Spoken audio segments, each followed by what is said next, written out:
no ne pod rank nyithindo gi marks. Kanye makoro kelo problem. Nitiere skunde mapod timo kamano sani. Ka nitie skul matimo kamano, mage jonyuol mobedo shocked. To jonyuol manyicho oseng'iyo ni nyithindo ka tamo rumo to ikelo ne performance levels. Onge gi shock.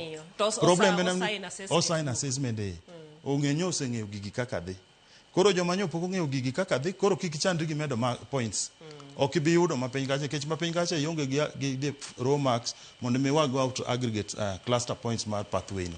Kech pathway ne ema important at this level. Komachielo bende ni wach jomoko ne penjore, winjo ka jomoko wacho ni mano gol mantiere portal cha oseriwo KPSEA to gi moko gote. Yes. Oriwo gete, ok enena ni penj mano tim nyocha. No, penj manyo gol manyo wuok ne. Kineno ka nyathini gi meeting expectation level 1 kata a particular subject, oriwo penj mane nyathino chako timo grade 4 nyaka grade 9. Koro ene penj omiyo wacho ni ok onego bed ni janyuol bedo worried gi competition so much.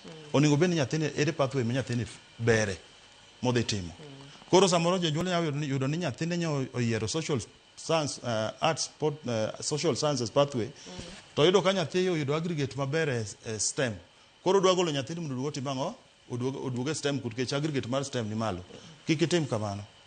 Ka nyathi oseyiero STEM, social science pathway, tino ka nyathini that mane kuma interest nitie. Kama ogombo mondo bede. Koro kanye modhi. Ineno ka ng'ato wacho ni mano